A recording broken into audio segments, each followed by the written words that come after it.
What's up? Spidey91 here. Okay, time to do this week's comic reviews. I only have 2 comics, but good thing, because I could probably do this more in the video. First off, Batman 690. Now again, remember Dick Grayson is Batman, and because Bruce Wayne's missing. Now then, we cut to where we last left young Batman fighting off the barrage of bullets and rocks from Clayface and Lyle Blanco. Now, most fans know who Clayface is. He's a shapeshifter, but Lyle Blanco, I haven't heard of him until I actually read the issue, until I read recent comics, but he was one of the Arkham residents that was released. He's former Black Ops, and now he's a serial killer.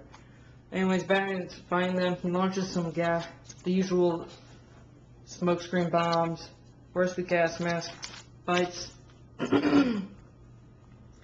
starts hitting them, but then Blanco knocks off his gas mask, and he gets thrown to Clayface, who then launches Batman. Meanwhile, Two-Face is making a deal with some teleporters, saying that he needs them to transport to an unknown place where an item was made, and only one of them says that she can do it. Meanwhile, the other two get out. Two-Face asks his buddy, his right-hand man, Benny, to give him their payment. And as we know, and of course, payment to mobsters means gunfire in the head. And Two-Face says that he wants to be taken to where an item is, and then he takes out the item, and it's a Batarang. He says he wants to go wherever it was made, hence the Batcave. Meanwhile, Dick's fighting off. Dick's still wrapped up in Clay. He calls in Alfred for help. Alfred remotely controls the Batmobile to ram into Clayface. Dick breaks free and goes ahead and tries to take out Blanco. We got a couple more fight. Fight goes on. Clayface holds the Batmobile. Then nothing's working on this guy. Dick's trying nerve pinches, and then he tries chemical bomb. Now he tries chemical bombs, and unfortunately that's not working. So he just eventually just pulls a bag over his head and ties him up.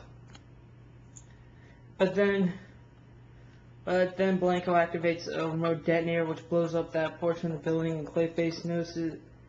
Clayface grabs him and gets out while Dick goes to deal with that. Then we cut to the Penguin dealing with the so-called new Black Mask or whatever, saying that he formed dummy corporations just to keep Batman off his tail. But then Penguin says thank you, and then he says that they're not done. And all of a sudden these guys come out, kill Penguin's security force, and then Black Mask comments that from now on Penguin's working for me, which obviously means it's a puppet mob, I guess. Meanwhile, Dick goes to the cave where Alfred says someone triggered some sensors. Says hardware's not picking up, and then he notices the coin is uncovered. And well, that probably the coin should be an obvious giveaway. And that's moved, and then Dick goes to get a closer look, and we see the back of the coin scratched off. Then Dick gets knocked out, and then he mentions that how he made his armor less dense for maneuverability, and it made him more vulnerable to the tranquilizer darts, which is kind of a little reminiscent of what Bruce Wayne did in The Dark Knight when he got a suit redesigned. That Lucius Fox mentioned that since the suit isn't full Kevlar, he's more vulnerable to gunfire. So then Dick turns around, we learn our assailant is Two-Face in a red and black Batman costume, who's asking him where's the real Batman. And which tells us which isn't really a big surprise to me, because I kind of knew that would be Two-Face from the earlier issue where we saw Dick getting beat up in the Batcave. Alright, Batman was pretty much an average read. It did have a good closer point, because I really look forward to the next issue, because I really want to know what is going on with Two-Face wearing the Batman costume, and what's going to happen. So yeah, pick it up. Alright, and the other title I brought, yeah, it's a Marvel title that I finally decided to get back into, Fantastic Four. Okay, Fantastic Four was the actually the first graphic novel I bought was a Fantastic Four graphic novel, but it was a collection of the first 10 issues. But still, Fantastic Four does seem to have a certain charm to it that I think that I would really like. Alright, so I'm probably going to subscribe to this now, so expect to see more Fantastic Four. Anyways, we open up to a flashback where Reed's having with his father about how he's about to jump off his treehouse, and Reed's dad tells him it's okay, it's okay to be afraid, but if he doesn't try, then it's unacceptable. Reed puts on his hat and jumps. Then we cut to big robot fight scene! It's what every Fantastic Four story needs. There's at least 4 different drones, each one finding a way to combat each member of the Fantastic Four, and then Reed points out that they should, and then Thing gets an idea that they should just switch partners. You know, it's the standard team. It's what you would do in any situation.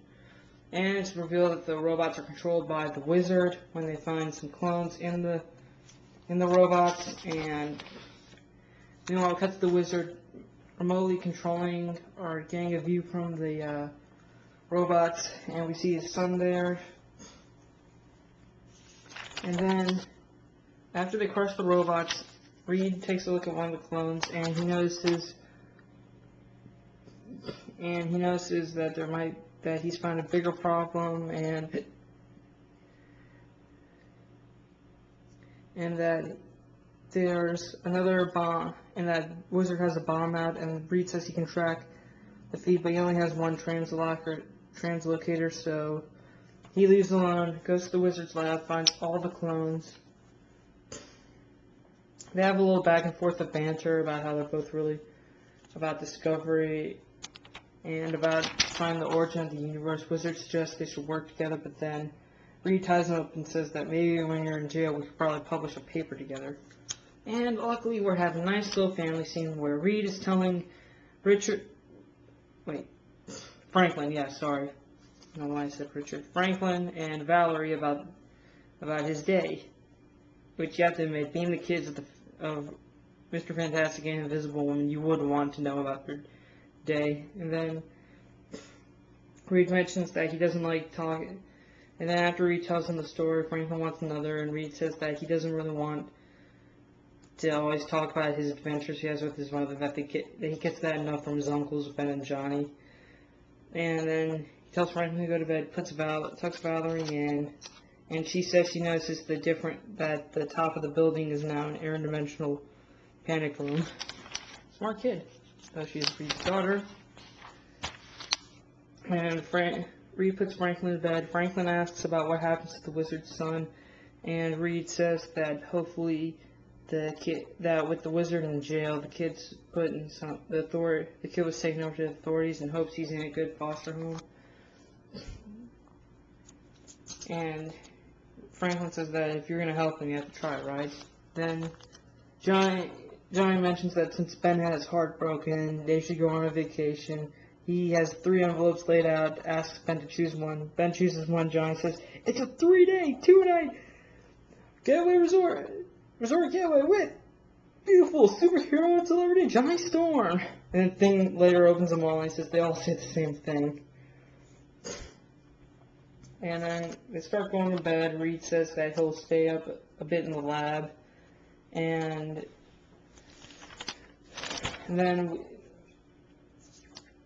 he goes to his lab, gets the voice coming authorized, goes in, and I like how it says deep in thought, keep out.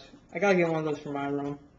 And Reed walks into his room with 100 ideas about all the stuff he's figured out. Then we get 101, solve everything.